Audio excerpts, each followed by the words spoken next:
അവൾ പറയാണ്, ആകാശഭൂമികളെ മുഴുവനും തിരിച്ചുകൊണ്ടിരിക്കുന്ന എൻ്റെ റബ്ബിന് എൻ്റെ കുഞ്ഞിനെ ഒന്ന് തിരിച്ചു കടത്താൻ കഴിയൂലെന്ന് പ്രാർത്ഥനാമുറിയിലേക്ക് ഓടിച്ചെന്ന് അള്ളാഹുവിൻ്റെ മുന്നിൽ കരഞ്ഞ് കലങ്ങിയ കണ്ണുകളായിട്ട് അവൾ പ്രാർത്ഥിച്ചു.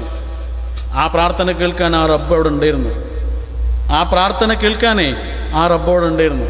ആ റബ്ബിനെ പ്രതീക്ഷിക്കുന്നവർക്ക് ആ റബ്ബ് കൂടെ ഉണ്ടാവും. വലനബലുവന്നക്കും ഹത്താ നഅലമൽ മുജാഹിദീന മിൻകും വസ്സാബിരീൻ വലനബലുവ അഖ്ബാറക്കും. ഖുർആൻ പറഞ്ഞതാ. പരീക്ഷണം മാത്രം തരുന്നല്ല പറഞ്ഞത്, നിങ്ങളെന്താണ് പറയുന്നത് എന്ന് നോക്കും. നിങ്ങളുടെ സംസാരങ്ങളെയും പരീക്ഷിക്കുന്നുണ്ട്. ഇവളുടെ സംസാരം അല്ലാഹ് പരീക്ഷിച്ചു. ഇവളെന്താ പറഞ്ഞത്? എൻ്റെ റബ്ബ് എൻ്റെ കൂടെ ഉണ്ടാവും. ആ റബ്ബ് കൂടെ ഉണ്ടായി. വിശ്വാസമല്ല, ഉറപ്പ്. മഹാനായ നോഹയെ പ്രവാചകൻ നൂഹ് നബി അലൈഹിസ്സലാം അദ്ദേഹത്തിന്റെ സമുദായത്തോട് പറയുന്നുണ്ട്, വമാലക്കും ലാ തജ്അലൂ ലില്ലാഹി വഖാറ. എന്താ മനുഷ്യരെ നിങ്ങൾക്ക് പറ്റിയത്? എന്താണ് നിങ്ങൾക്ക് അള്ളാഹുവിനെ കുറിച്ച് ഒരു ഉറപ്പില്ലാത്തത്? വിശ്വാസമില്ലാത്തതെന്നല്ല ചോദിച്ചത്, ഉറപ്പില്ലാത്തത്. ആ ഉറപ്പൊരാളുടെ ഹൃദയത്തിൽ കൈവന്നു കഴിഞ്ഞാൽ അയാൾ അനുഭവിക്കുന്നൊരു സമാധാനമുണ്ട്. ജീവിതത്തിലെ ഏത് പ്രതിസന്ധികളെയും അയാൾക്ക് അതിജീവിക്കാൻ കഴിയുന്ന ഒരനുഭവം അയാൾ ഖുർആൻ കൊണ്ട് അയാൾ നേടിയെടുക്കും. ആ അനുഭവത്തിലേക്ക് നമ്മുടെ ഖുർആൻ പഠനം കൊണ്ട് എത്താൻ നമുക്ക് സാധിച്ചാൽ തീർച്ചയായും ജീവിതത്തിൽ ഏറ്റവും വലിയൊരു സൗഭാഗ്യമായിരിക്കും അത്. നമ്മുടെ സമയം ഇതിനു വേണ്ടി കൂടി നമ്മൾ നീക്കിവെക്കുമ്പോൾ വെറുതെ ഒരു വായനയല്ല. സൂറത്തുൽ ബഖറ, സൂറത്തു ആൽ ഇംറാൻ പോലെയുള്ള വലിയ വലിയ അധ്യായങ്ങൾ ഒന്നും മനസ്സിലാക്കാതെ വെറുതെ വായിച്ചു പോകുന്നതിനേക്കാൾ നല്ലത് ചെറിയ ചെറിയ അധ്യായങ്ങൾ വളരെ ശ്രദ്ധാപൂർവം വായിച്ചു നോക്കുന്നതാണ്. കാരണം അത് നമ്മുടെ ജീവിതത്തിന് വെളിച്ചം ഇങ്ങനെ കൊണ്ടുവന്നു വരും. കാസർഗോഡുള്ള ഒരു സഹോദരി പറഞ്ഞതാണ്, നമ്മോട് നേരിട്ട് പറഞ്ഞതാണ്. അദ്ദേഹത്തിൻ്റെ ഭർത്താവ് പെട്ടെന്നൊരു സ്ട്രോക്ക് വന്നിട്ട് മരിച്ചുപോയി. പിന്നെ 2 ആൺകുട്ടികളുണ്ട്. അവർ വീടിന് തൊട്ടടുത്തുള്ള പുഴയിൽ കുളിക്കാൻ പോയതാണ്. 2 മക്കളും ആ പുഴയിൽ മുങ്ങി മരിച്ചു. ജീവിതത്തിൻ്റെ നടുക്കടലിൽ ഒറ്റപ്പെട്ടു പോയൊരു ഉമ്മയെക്കുറിച്ച് ആലോചിച്ച് നോക്കൂ.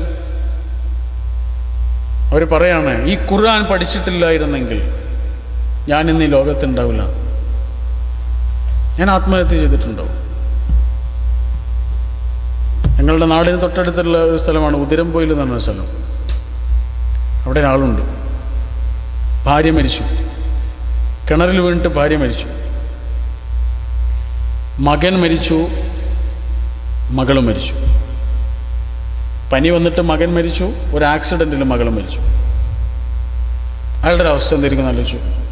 ഇവരുടെ ചെറിയ കുട്ടികളെ ഈ വല്യപ്പയുടെ കയ്യിലുള്ളത്. അദ്ദേഹം പറയാണ്, എനിക്ക് സമാധാനം ഖുർആൻ മാത്രമാണ്. ഇത് വെറുതെ പറയുന്നതല്ല, അദ്ദേഹത്തിന് ഖുർആൻ മാത്രമേ സമാധാനം ഉണ്ടാവൂ. നമുക്ക് സമാധാനമായിട്ടോ സന്തോഷമായിട്ടോ തോന്നുന്ന ഒന്നും അദ്ദേഹത്തിന് സന്തോഷമായിട്ടോ സമാധാനമായിട്ടോ അനുഭവിക്കാൻ കഴിയില്ല. നമുക്ക് സന്തോഷം തോന്നുന്ന ചില കാഴ്ചകൾ അദ്ദേഹത്തെ സന്തോഷിപ്പിക്കൂല. കാരണം അദ്ദേഹത്തിൻ്റെ മനസ്സിൽ മുഴുവനും മൂടിക്കെട്ടി നിൽക്കുന്ന ദുഃഖം കൊണ്ട്, ഘനീഭവിച്ച് കിടക്കുന്ന സങ്കടം കൊണ്ട് അയാൾക്ക് ഒരു സന്തോഷവും സന്തോഷമായിട്ട് തോന്നൂല. എന്നിട്ട് അദ്ദേഹം പറയാണ്, ഖുർആൻ മാത്രമാണ് എനിക്ക് സമാധാനം തരുന്നത്. തരും. ഖുർആനിൻ്റെ വാഗ്ദാനമാണത്. ആ സമാധാനം നമുക്ക് തരുന്നുള്ളൂ. കുവൈത്തിലുള്ള നമ്മുടെ ഒരു സുഹൃത്ത് പറഞ്ഞതാണ് അദ്ദേഹത്തിൻ്റെ ജീവിതത്തിലുണ്ടായൊരു അനുഭവം. അദ്ദേഹത്തിൻ്റെ മകൻ്റെ ഭാര്യ ഗർഭിണിയായിരിക്കുന്ന സമയത്ത് ഓരോ മാസവും സ്കാൻ എടുക്കുമ്പോൾ ഡോക്ടർ പറയും, ഒരു കുഴപ്പമില്ല എന്ന് പറയും. അവസാനം സ്കാൻ എടുത്ത സമയത്ത് ഡോക്ടർ പറയാണ്, 9ാമത്തെ മാസം സ്കാൻ എടുത്തപ്പോൾ ഡോക്ടർ പറഞ്ഞു, കുഴപ്പങ്ങളാണ്, എന്ത് പറ്റിയെന്നറിയില്ല, നോർമലായൊരു ഡെലിവറിക്കുള്ള സാധ്യത വളരെ കുറവാണ്, സിസേറിയൻ വേണ്ടി വരുന്നത്. ഈ കുടുംബത്തിൻ്റെ സന്തോഷമൊക്കെ ഒരു നിമിഷം കൊണ്ടാണ് ചോർന്നു പോവുകയാണ്. വല്ലാത്ത സങ്കടം. അങ്ങനെ സിസേറിയന് വേണ്ടിയിട്ട് ഡോക്ടർ ചെല്ലാൻ പറഞ്ഞ ദിവസം ഇവർ ഒരുങ്ങുകയാണ്. ഒരുങ്ങിയെല്ലാം റെഡിയായി നിൽക്കുന്ന സമയത്ത് ആ കുടുംബത്തിലെ ഒരാൾ പറഞ്ഞു, അല്ല നമുക്ക് തന്നെയാണല്ലോ ഇങ്ങനെയുള്ളൊരു പ്രയാസം തന്നത്, പക്ഷെ നമ്മളെ തന്നെയാണല്ലോ ഇതിനെ തിരഞ്ഞെടുത്തത്. ഇത് പറഞ്ഞപ്പോൾ ആ പെൺകുട്ടി പറഞ്ഞതാണ്, ഖുർആൻ പഠിച്ച പെൺകുട്ടി, 20 or 21 വയസ്സ് മാത്രം പ്രായമുള്ള ഒരു പെൺകുട്ടി. അവൾ പറയാണ്, അങ്ങനെ പറയാൻ പാടില്ലല്ലോ, അങ്ങനെ അള്ളാഹിനെ കുറിച്ച് നമ്മൾ പറയാൻ പാടില്ലല്ലോ. ആകാശഭൂമികളെ മുഴുവനും തിരിച്ചുകൊണ്ടിരിക്കുന്നവനല്ലേ പഠിച്ചവൻ. ആ പഠിച്ചവൻ എൻ്റെ കുട്ടിയെ ഒന്ന് തിരിച്ചു കടത്താൻ കഴിയൂലേ എന്ന് അവൾ പറഞ്ഞതാ. ഒന്ന് തിരിഞ്ഞു കിടന്നാൽ പോരെ, ആ കുട്ടി ഒന്ന് തിരിഞ്ഞു വന്നാൽ സുഖപ്രസവമായിരിക്കും. അവൾ പറയാണ്, ആകാശഭൂമികളെ മുഴുവനും തിരിച്ചുകൊണ്ടിരിക്കുന്ന എൻ്റെ റബ്ബിന് എൻ്റെ കുഞ്ഞിനെ ഒന്ന് തിരിച്ചു കടത്താൻ കഴിയൂലേ എന്ന് പ്രാർത്ഥനാമുറിയിലേക്ക് ഓടിച്ചെന്ന് അള്ളാഹുവിൻ്റെ മുന്നിൽ കരഞ്ഞ് കലങ്ങിയ കണ്ണുകളായിട്ട് അവൾ പ്രാർത്ഥിച്ചു. ആ പ്രാർത്ഥന കേൾക്കാൻ ആ റബ്ബ് അവിടെ ഉണ്ടായിരുന്നു. ആ പ്രാർത്ഥന കേൾക്കാനേ ആ റബ്ബ് അവിടെ ഉണ്ടായിരുന്നു.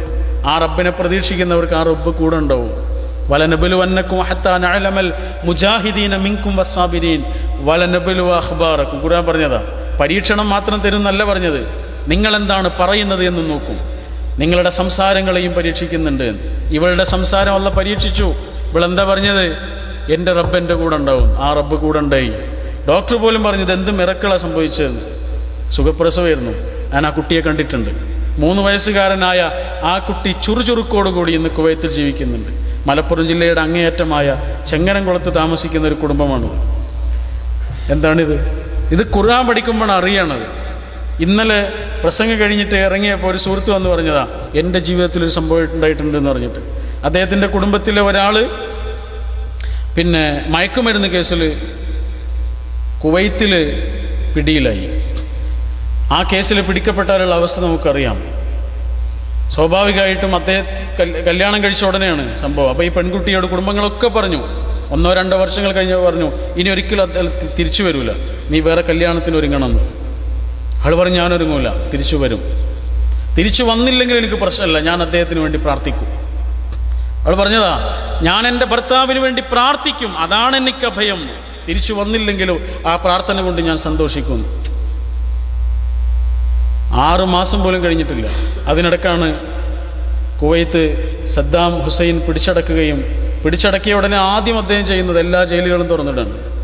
സുന്ദരമായി അദ്ദേഹം നാട്ടിലേക്ക് വന്നിറങ്ങി. ഒരു കാര്യം കൊണ്ട് വേറൊരു ഗുണം അള്ളാഹു ഒരാളുടെ ജീവിതത്തിൽ നൽകുകയാണ്, ഒരുപാട് ആളുകളുടെ ജീവിതത്തിൽ നൽകുക. കാരണങ്ങളെ അള്ളാഹു ഉണ്ടാക്കും. കാരണങ്ങൾ ഈ ഭൂമിയിൽ സൃഷ്ടിക്കപ്പെടും.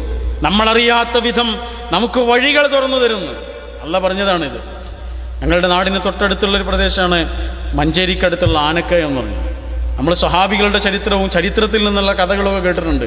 അതല്ല, നമ്മുടെ ഇടയിൽ ജീവിക്കുന്നവർ എങ്ങനെയാണ് ഇത് അനുഭവിക്കുന്നത് നമുക്ക് അറിയണം.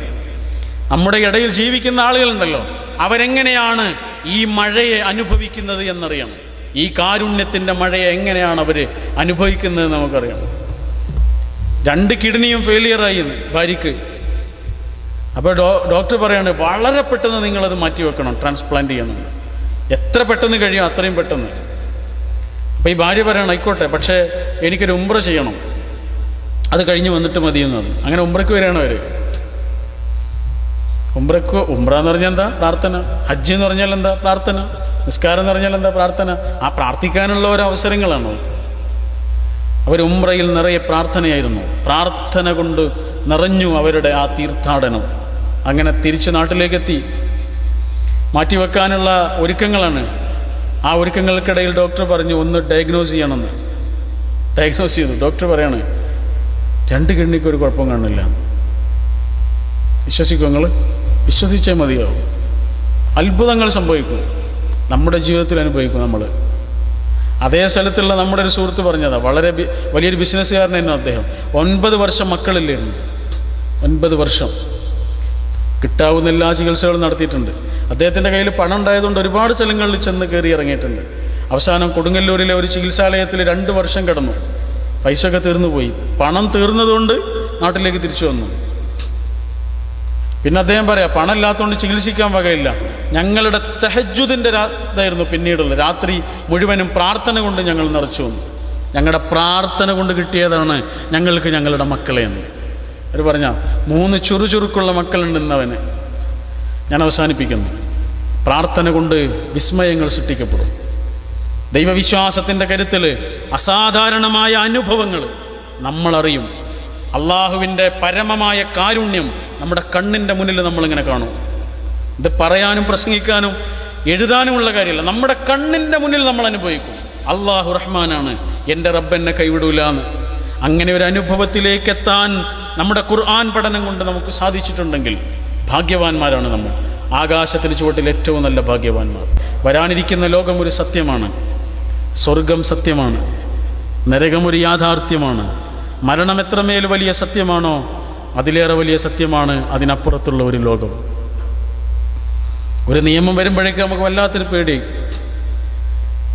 ഉറപ്പൊന്നുമില്ല നമ്മുടെ ലൈഫിലേക്ക് അത് വരുമെന്നുള്ളത്. പക്ഷേ ഉറപ്പുള്ള ഒരു കാര്യമുണ്ട് നമ്മുടെ ലൈഫിൽ വരുന്നത്. അത് മരണമാണ്. എത്ര ഒരുങ്ങിയിട്ടുണ്ട് നമ്മൾ. ഒരു മനുഷ്യൻ്റെ ജീവിതത്തിൽ അനുഭവിക്കുന്ന ഏറ്റവും വലിയ മതപരമായി അയാൾ അനുഭവിക്കുന്ന ഏറ്റവും വലിയ സമാധാനം ഉള്ള ജീവിതത്തിലെ സംതൃപ്തിയാണ്. അയാൾക്ക് ആർത്തി ഉണ്ടാവില്ല, അയാൾക്ക് അസൂയ ഉണ്ടാവില്ല, അയാൾക്ക് അഹങ്കാരം ഉണ്ടാവില്ല, അയാൾക്ക് ടെൻഷൻ ഉണ്ടാവില്ല, അയാൾക്ക് മനോവിഷമങ്ങൾ ഉണ്ടാവില്ല, അയാൾ സന്തോഷവാനായിരിക്കും. ഇത് ഖുർആൻ പല സന്ദർഭങ്ങളിൽ നമുക്ക് പറഞ്ഞു തന്നുള്ളൊരു കാര്യമാണ്. ജീവിതത്തിൻ്റെ ഏത് അവസ്ഥകളെയും യാഥാർത്ഥ്യബോധത്തോടു കൂടി റിയലിസ്റ്റിക്കായിട്ട് നോക്കിക്കാണാൻ ഒരു സത്യവിശ്വാസിക്ക് കഴിയും. അതാണ് സൂറത്തുൽ ഹദീദ്, വിശുദ്ധ ഖുർആൻ 21-ാമത്തെ വചനം. അല്ലാഹ് പറയാണ്, മാ അസ്വാബ മിൻ മുസീബത്തിൻ ഫിൽ അർദി വലാ ഫീ അൻഫുസികും ഇല്ലാ ഫീ കിതാബിൻ മിൻ ഖബ്ലി അൻ നബ്റഹഹാ ഇന്ന ദാലിക അലല്ലാഹി യസീർ ലകൈ ലാ തഅസു അലാ മാ ഫതകും വലാ തഫറഹു ബിമാ ആതാകും വല്ലാഹു ലാ യുഹിബ്ബു കുല്ല മുഖ്താലിൻ ഫഖൂർ. തിരൂരിലുള്ള നമ്മുടെ ഒരു സുഹൃത്തുണ്ട്. അദ്ദേഹം പറയാം, അദ്ദേഹത്തിൻ്റെ 22 വയസ്സുള്ള നിറയൗവനത്തിൽ ചുറുചുറുക്കോടുകൂടി ജീവിച്ചിരുന്ന ഒരു ആൺകുട്ടിയാണ് ഫുട്ബോൾ കളിക്കിടയിൽ മറ്റൊരു കളിക്കാരനോട് കൂട്ടിമുട്ടിയിട്ട് മരിച്ചുപോയത്. നമ്മുടെയൊക്കെ ഒരു സുഹൃത്തായിരുന്നു, അബ്ദുൽ വഹാബ് എന്നായിരുന്നു എൻ്റെ പേര്. നല്ലൊരു പ്രതിഭാശാലിയായൊരു കുട്ടിയാണ്. ആ കുട്ടി മരണപ്പെട്ട വീട്ടിലേക്ക് വാപ്പയെ, കുടുംബത്തെ ആശ്വസിപ്പിക്കാൻ വേണ്ടി ഒരുപാട് ആളുകൾ വരുന്നുണ്ട്.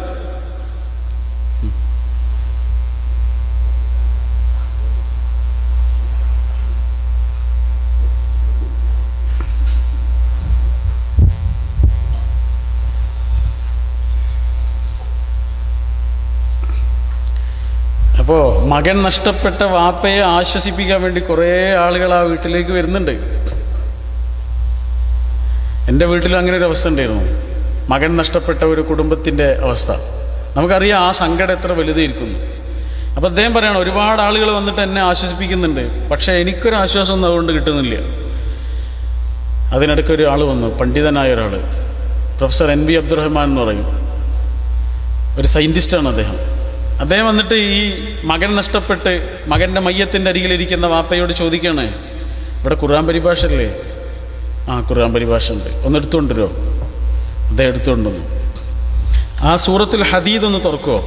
സൂറത്തുൽ ഹദീദ് തുറന്നു. അതിൽ 21-ാമത്തെ ആയത്തൊന്ന് ഓതോ, എന്നിട്ട് അതിൻ്റെ അർത്ഥം ഒന്ന് പറയോ. സങ്കടങ്ങളുടെ നെരിപ്പോടിൽ കഴിയുന്നൊരു മനുഷ്യൻ്റെ മനസ്സിലേക്ക് അള്ളാഹുവിൻ്റെ വചനം ഒരു മഴയായി പെയ്യുന്ന ഒരവസ്ഥയാണ്. അതൊരു കുളിർമഴയാണ്. നമ്മുടെ ജീവിതത്തെ ആകെ മാറ്റിപ്പണിയും, നമ്മുടെ കാഴ്ചപ്പാടുകളെ മാറ്റിപ്പണിയും ഖുർആൻ. നമ്മുടെ ജീവിത ശീലങ്ങളിൽ ഖുർആൻ ഇടപെടും, നമ്മുടെ സങ്കടങ്ങളിൽ ഖുർആൻ ഇടപെടും, സന്തോഷങ്ങളിലും ഇടപെടും. അദ്ദേഹം ആ വചനം ഇങ്ങനെ ചൊല്ലുകയാണ്, മാ അസ്വാബ മിൻ മുസീബത്തിൻ ഫിൽ അർദി വലാ ഫീ അൻഫുസികും ഇല്ലാ ഫീ കിതാബിൻ മിൻ ഖബ്ലി അൻ നബ്റഹഹാ ഇന്ന ദാലിക അലല്ലാഹി യസീർ. നിങ്ങളുടെ ജീവിതത്തിൽ എന്തൊക്കെ സംഭവിക്കുന്നുണ്ടോ, അല്ലാഹ് പറയാ, ഈ ലോകത്ത് തന്നെ എന്ത് സംഭവിക്കുന്നുണ്ടോ, ഒന്നും യാദൃച്ഛികമല്ല, ഒന്നും യാദൃച്ഛികമായി സംഭവിക്കുന്നില്ല. എല്ലാം മുൻകൂട്ടി ഒരു ഗ്രന്ഥത്തിൽ രേഖപ്പെടുത്തിയിട്ടല്ലാതെ അള്ളാഹുവിന് അതെല്ലാം എളുപ്പമാണ്. എന്തിനാണ് ഇങ്ങനെ മുൻകൂട്ടി ഒരു രേഖപ്പെടുത്തൽ? എന്തിനാണത്? എന്തിനാണ് അങ്ങനെ ഒരു മുൻകൂട്ടി രേഖപ്പെടുത്തൽ? മകൻ മരിച്ചു കിടക്കുന്ന വാപ്പയാണ് ഇത് ചൊല്ലുന്നത്. ലികൈലാ തഅസൗ അലാ മാ ഫതകും. നഷ്ടപ്പെട്ട ഒരു കാര്യത്തിൻ്റെ പേരിൽ നിങ്ങൾ സങ്കടപ്പെടാതിരിക്കാൻ. വലാ തഫ്റഹു ബിമാ ആതാകും. നിങ്ങൾക്ക് കിട്ടിയ സുഖാനുഗ്രഹങ്ങളുണ്ടല്ലോ, ഐശ്വര്യങ്ങളുണ്ടല്ലോ, അതിൽ നിങ്ങൾ അതിരുവിട്ട് സന്തോഷിക്കാതിരിക്കാനുമാണ്. അങ്ങനെ അതിരുവിട്ട് സന്തോഷിക്കുന്നവരെ, അഹങ്കരിക്കുന്നവരെ വല്ലാഹു ലാ യുഹിബ്ബു കുല്ല മുഖ്താലിൻ ഫഖൂർ, അങ്ങനെയുള്ളവർ അള്ളാഹുവിന് ഇഷ്ടമല്ല. അങ്ങനെ ഒരാൾക്ക് അള്ളാഹിനോട് അനുഭവിക്കാൻ കഴിയുക എന്നുള്ളത് ജീവിതത്തിൽ ഏറ്റവും വലിയൊരു അനുഗ്രഹമാണ്. അള്ളാഹുവിനൊരാൾ മനസ്സിലാക്കുമ്പോൾ ഉണ്ടാകുന്ന മാറ്റമാണ്. ഇതാണ് ഖുർആൻ പറഞ്ഞു തരുന്നത്. ഇതാണ് എല്ലാ വേദഗ്രന്ഥങ്ങളും മനുഷ്യന് നൽകുന്ന ഏറ്റവും പ്രധാനപ്പെട്ട സന്ദേശം. ദൈവത്തെക്കുറിച്ചുള്ള ഉൾവിചാരങ്ങളാണ് നൽകുന്നത്, വിശ്വാസമല്ല. ദൈവത്തെക്കുറിച്ച് വിശ്വാസമില്ലാത്ത ആളുകൾ വളരെ കുറവാണ്. ലോക ചരിത്രത്തിൽ തന്നെ വളരെ വളരെ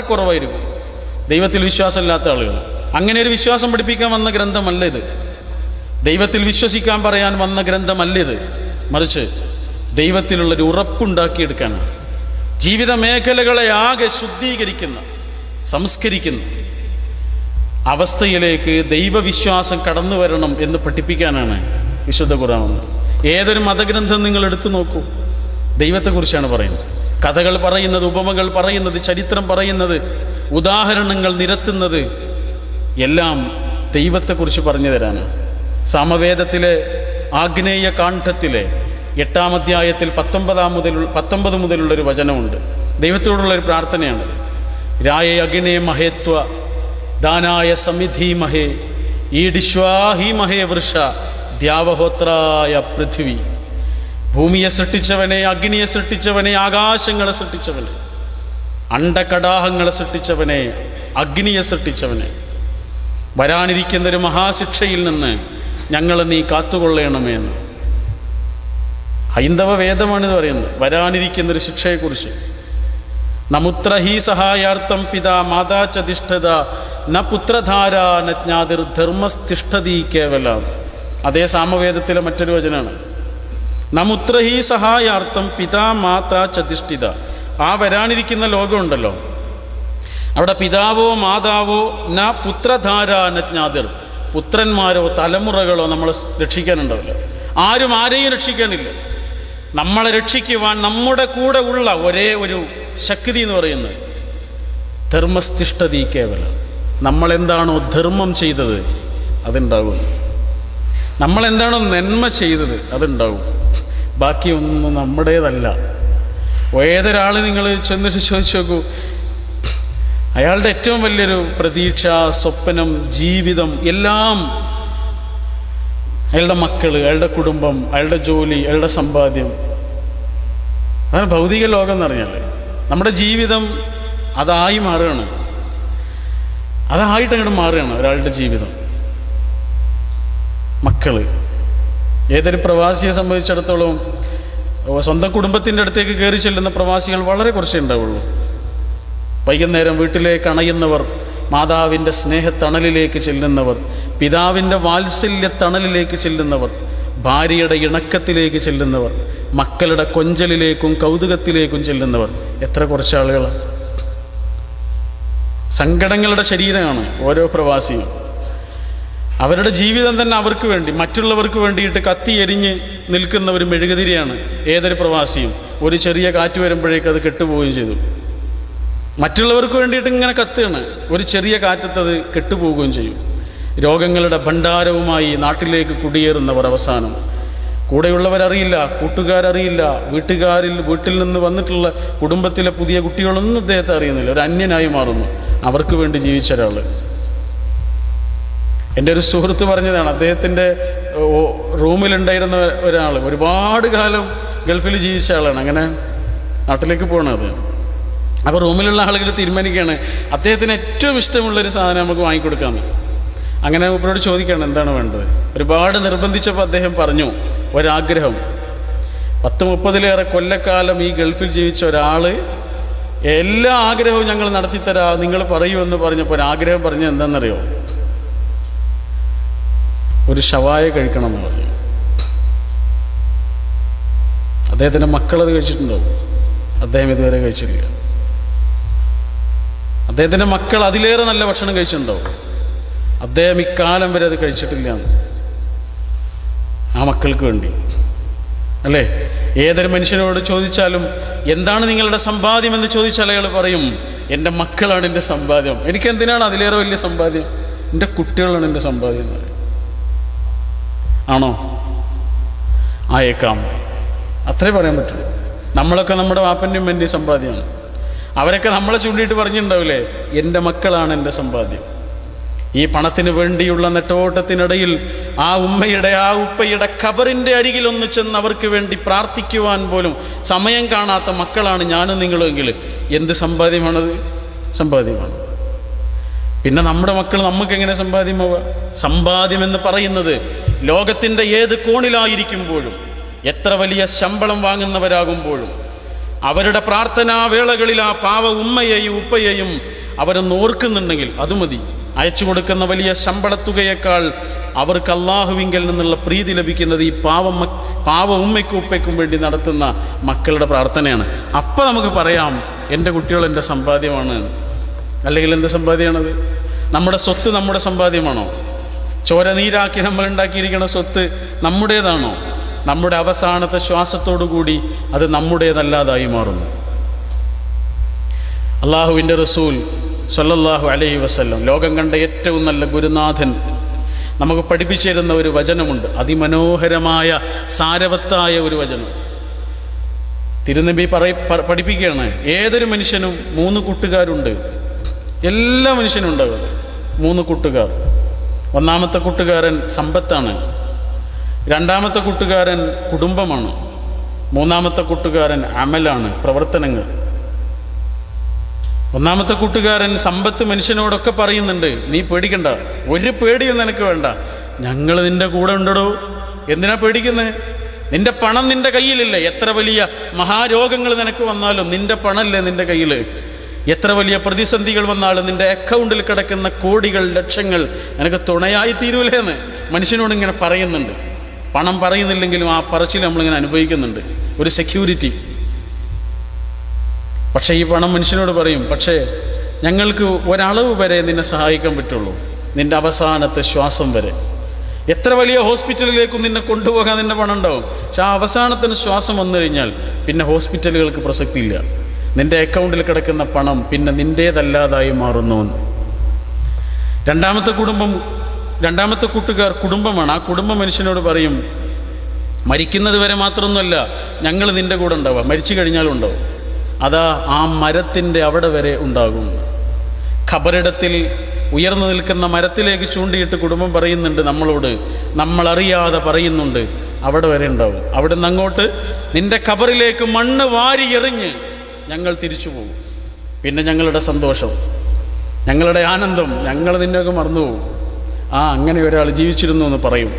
ഒരു പെരുന്നാൾ വരുമ്പോൾ, ഒരു നോമ്പ് വരുമ്പോൾ, ഒരു ഓണം വരുമ്പോൾ, ഒരു വിഷു വരുമ്പോൾ, ഒരു ക്രിസ്തുമസ് വരുമ്പോൾ നമ്മൾ പറയും അച്ഛനുണ്ടായിരുന്ന കാലത്തെക്കുറിച്ച്, ഉപ്പയുണ്ടായിരുന്ന ഒരു നല്ല കാലത്തെക്കുറിച്ച് പറയും.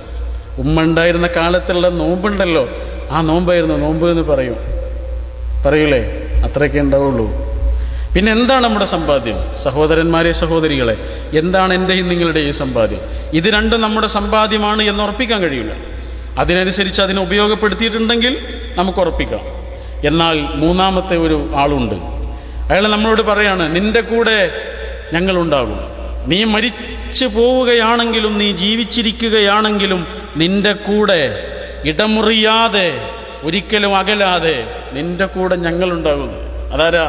അത് പറയുന്നത് നമ്മൾ ചെയ്ത പ്രവർത്തനങ്ങളാണ്.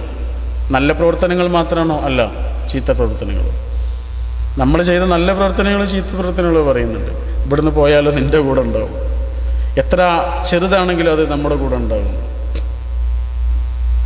ഒരാൾ 100 കൊല്ലങ്ങൾക്ക് മുമ്പ് നടന്നൊരു സംഭവമാണ്. അദ്ദേഹം വളരെ രോഗിയായിരിക്കുന്നൊരു സമയത്ത് ഒരു വാർത്ത പരന്നു, അദ്ദേഹം മരിച്ചു എന്ന്. അങ്ങനെ പിറ്റേ ദിവസത്തെ പത്രത്തിൽ അദ്ദേഹത്തിൻ്റെ മരണ വാർത്ത അച്ചടിച്ചു വന്ന്. അപ്പോൾ അദ്ദേഹം ആ വാർത്ത ഇങ്ങനെ വായിക്കണേ. ആ അവസ്ഥ ആലോചിച്ച് നോക്കൂ. ആ വാർത്തയുടെ ഒക്കെ തലക്കെട്ട്, ഡൈനാമിറ്റ് വീരൻ അന്തരിച്ചു, മരണത്തിൻ്റെ ദൂതൻ അന്തരിച്ചു. ഒരു നല്ല വാക്ക് അദ്ദേഹത്തെക്കുറിച്ച് ആരും പറയുന്നില്ല, ഒരു പത്രത്തിലും പറയുന്നില്ല ഒരു നല്ല വാക്ക് അദ്ദേഹത്തെക്കുറിച്ച്. ശരിയാണ്, അദ്ദേഹം കണ്ടുപിടിച്ച ഡൈനാമിറ്റിൻ്റെ കാരണം കൊണ്ട് ഒരുപാട് ആളുകൾ അത് ഉപയോഗപ്പെടുത്തി ഒരുപാട് ആളുകളെ കൊന്നൊടുക്കിയിട്ടുണ്ട്. അപ്പം അത് കണ്ടുപിടിച്ച ഒരാൾ എന്ന നിലയ്ക്ക് ഇദ്ദേഹത്തെക്കുറിച്ച് ഒരു നല്ല വാക്കും, കൊലപാതകത്തിൻ്റെ ദൂതൻ എന്നാണ് പത്രക്കാർ അദ്ദേഹത്തെക്കുറിച്ച് പറയുന്നത്. അപ്പോൾ അദ്ദേഹം ആലോചിക്കുകയാണ്, ഞാൻ ശരിക്കും മരിച്ചു പോയാലും എന്നെ പറ്റി ഇങ്ങനെയല്ലേ ആളുകൾ പറയാം, ഒരു നല്ല കാര്യം എന്നെക്കുറിച്ച് പറയുന്നില്ലല്ലോ. അപ്പോൾ അദ്ദേഹം തീരുമാനിക്കുകയാണ്, അദ്ദേഹത്തിൻ്റെ സ്വത്തിൻ്റെ വലിയൊരു ഭാഗം ഒരു വലിയ അവാർഡിന് വേണ്ടി അദ്ദേഹം നീക്കി വെക്കുകയാണ്. നമുക്കൊക്കെ അറിയാം ആ അവാർഡ്, നൊബേൽ സമ്മാനം. ആ സമ്മാനത്തിൻ്റെ പേരിലാണ് ഇന്ന്, ആ പ്രൈസിൻ്റെ പേരിലാണ് ഇന്ന് ലോകം മുഴുവൻ അദ്ദേഹം അറിയപ്പെടുന്നത്. Alfred Nobel. യൂറോപ്പ് മുതൽ സിന്ധ് നദീ തടം വരെ കീഴടക്കിയ അലക്സാണ്ടർ ചക്രവർത്തി മരിച്ചു പോകുന്നതിന് മുമ്പ് അദ്ദേഹത്തിൻ്റെ മക്കളോട് പറഞ്ഞൊരു കാര്യമുണ്ട്. അദ്ദേഹം പറഞ്ഞു, ഞാൻ മരിച്ചതിന് ശേഷം എൻ്റെ ശവമഞ്ചവുമായിട്ട് പോകുന്ന സമയത്ത് എൻ്റെ 2 കൈകളും നിങ്ങൾ പുറത്തേക്കിടണം. എൻ്റെ 2 കൈകളും പുറത്ത് കിടക്കട്ടെ. എന്തിനാണ് എന്നറിയുമോ? ഇത്രയധികം രാജ്യങ്ങൾ കീഴടക്കിയ, ഇത്രയധികം ആളുകളെ കൊന്നൊടുക്കിയ, ഇത്രയധികം സമ്പത്ത് കുന്നുകൂട്ടി സമ്പാദിച്ച ഈ അലക്സാണ്ടർ ചക്രവർത്തി ഈ ലോകത്തിൽ നിന്ന് തിരിച്ചു പോകുമ്പോൾ കയ്യിലൊന്നുമില്ലാതെയാണ് പോകുന്നത് എന്ന് ലോകമറിയട്ടെ എന്ന്. വെറും കൈയോടുകൂടിയാണ് ഈ ലോകത്തിൽ നിന്ന് തിരിച്ചു പോകുന്നത് എന്ന് ജനങ്ങൾ അറിയട്ടെ എന്ന്. അതിനു വേണ്ടിയിട്ട് അദ്ദേഹം പറഞ്ഞു. നമുക്കൊക്കെ ആശങ്കയാണ്, ജീവിതത്തെക്കുറിച്ച് വല്ലാത്തൊരാശങ്കയുടെ നിഴലിലാണ്. ഇന്നായിരുന്നാലും അല്ലാത്ത കാലത്തായിരുന്നാലും. എന്തിനാണ് ഈ ആശങ്ക? ഒരാശങ്കയ്ക്കും യാതൊരു അവസരവും നൽകാത്ത മനസ്സായിരിക്കണം നമ്മുടേത്. ഏത് തരത്തിലുള്ള നിയമങ്ങൾ വന്നാലും നമുക്ക് പിടിച്ചു നിൽക്കാൻ കഴിയണം. നിയമങ്ങളൊന്നും നമ്മുടെ ഇഷ്ടങ്ങൾക്കനുസരിച്ചുണ്ടാക്കുന്നതല്ല. ഭരണാധികാരികളുടെ തലച്ചോറിൽ നിന്നുണ്ടാകുന്ന നിയമങ്ങൾ നമ്മളെ സംബന്ധിച്ചിടത്തോളം നമ്മുടെ ഇഷ്ടാനിഷ്ടങ്ങൾ നോക്കിയിട്ടല്ല നടക്കുന്നത്. ഏത് തരത്തിലുള്ള നിയമം സംഭവിച്ചു കഴിഞ്ഞാലും പിടിച്ചു നിൽക്കാനുള്ളൊരു കരുത്തുണ്ടാവണം. കഴിഞ്ഞ ദിവസം നമ്മുടെ ഒരു സുഹൃത്ത് പറഞ്ഞതാ, എന്തിനാ പേടിക്കുന്നത്? എനിക്കൊരു പേടിയില്ല. ഒരു ഹവായി ചെരുപ്പും ഒരു കീസ്, ഒരു കവറ് വസ്ത്രവുമായിട്ടാണ് ഞാൻ ഈ ജിദ്ദയിൽ വന്നിറങ്ങിയത്. എന്തെല്ലാം തന്നു എൻ്റെ പടച്ചോൻ! എത്ര ഉംറകൾ ചെയ്തു ഞാൻ, എത്ര ഹജ്ജ് ചെയ്തു ഞാൻ. എൻ്റെ ഉമ്മയെ, എൻ്റെ ഉപ്പയെ ഹജ്ജ് ചെയ്യിച്ചില്ല ഞാൻ. സൗകര്യങ്ങൾ ഇത്രയും നൽകി എൻ്റെ പടച്ചോൻ എന്നെ കൈവിടില്ല എന്ന് എനിക്കറിയാം. എല്ലാ വാതിലുകൾ അടച്ചിട്ടാലും ഒരു ജനൽ അല്ലാഹു നമുക്ക് തുറന്നു തരും. ഒരു ജനൽ അല്ലാഹു തുറന്നു തരും. നമ്മൾ ഈ വാതിലിൽ ചെന്നിട്ട് ഇങ്ങനെ മുട്ടുകയാണെങ്കിൽ നമ്മളാണ് വിവരമില്ലാത്ത ആളുകൾ. ആ ജനലിലൂടെ രക്ഷപ്പെടാനല്ല പറയുന്നത്. അതാണ് വിശുദ്ധ ഖുർആൻ സൂറത്തു ത്വലാഖിലെ 2-ാം വചനത്തിന്റെ അവസാനത്തിൽ വമൻ യത്തഖില്ലാഹ് യജ്അൽ ലഹു മഖ്റജ. ആരാണോ അല്ലാഹുവിനെ സൂക്ഷിക്കുന്നത് അവർക്കൊരു വഴിയുണ്ടാവും. അവർക്ക് എളുപ്പമുള്ളൊരു മാർഗം കാണിച്ചു കൊടുക്കും. അവരെവിടെയും ഒന്നുമില്ലാതെ അലിയുന്നൊരവസ്ഥ ഉണ്ടാവില്ല. അവർക്കൊരു വഴി അല്ലാഹു കാണിച്ചു കൊടുക്കുന്നു. വയർസുഖുഹു മിൻ ഹൈസു ലാ യഹ്തസിബ്. വിചാരിക്കാത്ത വിധത്തിൽ അവർക്ക് ജീവിത വിഭവങ്ങൾ പടച്ചോൻ കൊടുക്കുന്നു.